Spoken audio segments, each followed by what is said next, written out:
Hello children, welcome back to today's class. So, we were discussing this topic, how to compare different countries or states. Okay, and then we have seen that there are different criterions, there are different characteristics on the basis of which countries or states can be compared. Alright, and one of the most important criteria, the first criterion of comparison. Alright, so we are discussing about the criterions used for comparison. This part we already did, but then quickly we will have a relook. So the first thing we discussed was total income.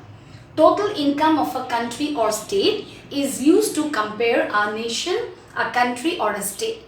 Whoever has higher income, this country has higher income than the other, it is said that that country is better. Because why? We know that the more of income you have in your hand, you can have more of everything. Okay, so that was the argument given in favor of total income. Alright, now when we say income of a country, we got this definition also. What do you mean by income of a country? It is the income of all the residents of the country. And then we also, in the last class, we also discussed who is a resident and who is a non-resident. Okay, so what is the income of a country? It is the income of all the residents of the country. And then we see that total income of a country is used as a criterion for making comparison between states or among states. Alright, but then we see that there is a problem with total income. What is the problem with total income? Because total income does not tell us, okay, it does not tell us what would be the share of each person in the total income. Alright, like I gave you the example of say the example of the GDP, the GDP cake. It's like a cake.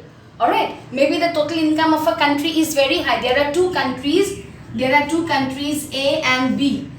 Alright, and the income of country A is very high and the income of country B is also, suppose if you are taking it this almost maybe same. Let's take a hypothetical figure 10,000. Alright, two states suppose we are taking. And then we see that the size of the population in country A is double than that of country B. Alright, in that case what happens? We see that we cannot say that both the country are equally developed even though their total income is same. Okay, so that is why total income as a criterion for measuring development is given up.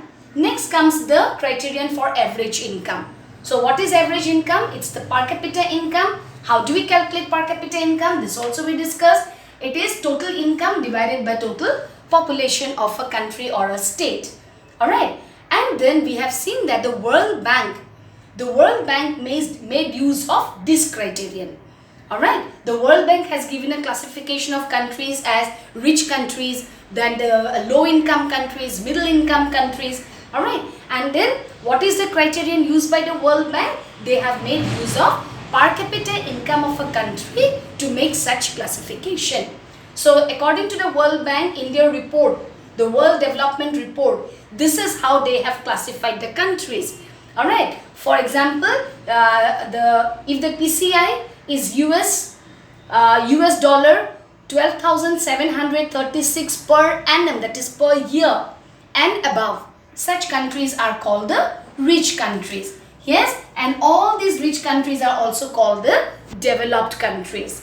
Alright, similarly, per capita income of US dollar 1,045 or less are called the low income countries. This is the classification given by the World Development Report of the World Bank. And then where does India lie? And these figures are for the year 2013. You might be having some more latest figures in your book. See, for India in the year 2013, what was our per capita income? It is 1,570 US dollar per annum. Alright, and with this amount as per capita income, we stand as the middle low income countries. Alright, and accordingly we see that the rich countries, developed countries, we have the low income countries. Alright, and then which we can also term as the underdeveloped countries, and then we are the developing the low income, middle low income country.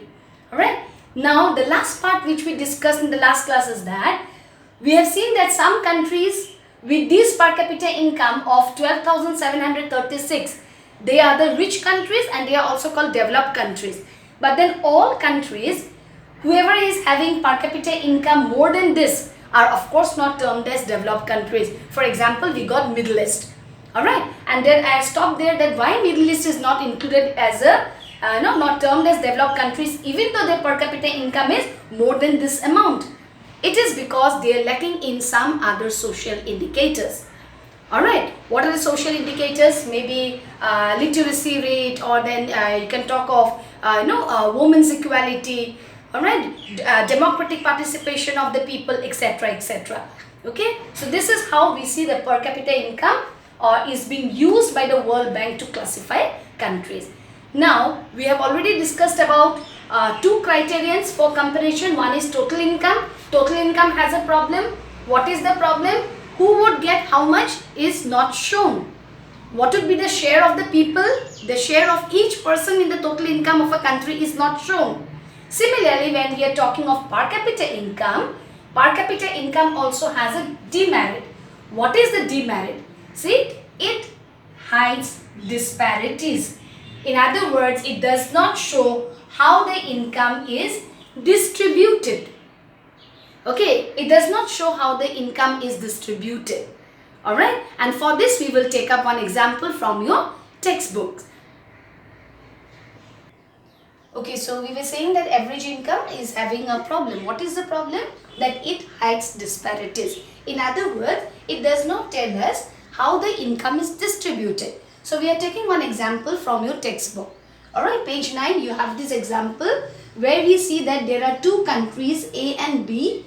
Alright, and then these are the monthly income of 5 citizens. We have 1, 2, 3, 4, 5 citizens and these are their monthly income. So for country A, this is how the monthly income for the 5 citizens. Alright, and the total income of the country A is 50,000 and the average income of each person is 10,000. Next is country B.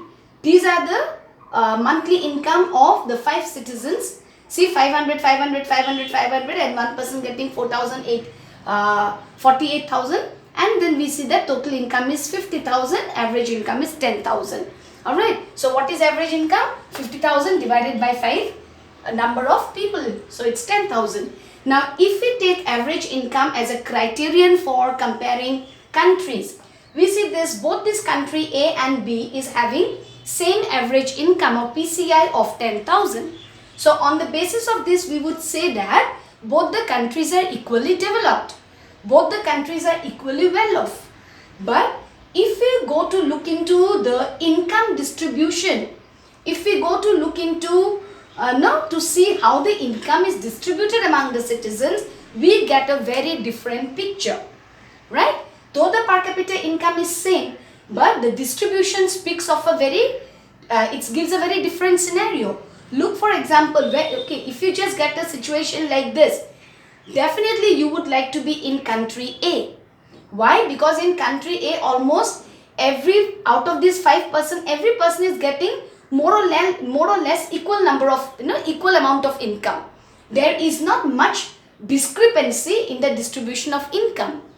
But then you would never like to be in country B. Of course, you would like to be the citizen of country B only when you can be the 5th citizen. Yes, where this 5th citizen is getting 48,000 and rest the 4th citizens, they are getting just a meager income of 500 in the total share of the income, that is 50,000. Alright, so what we see here, two countries may be having same average income, but then we cannot say that they are equally well off. Why?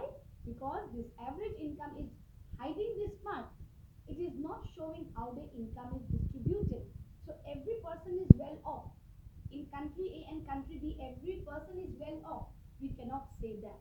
Okay? Because this particular part is not shown in per capita income. So what is the drawback of PCI as a criterion for measuring comparing countries? It hides disparities. It does not tell us about the distribution of income. Alright, so far we have discussed about What is the problem with total income? It does not take into account the size of the population. And what is the problem of per capita income? It hides disparities. Alright. Then in the next class we will try to find out some more criteria. Okay, thank you children.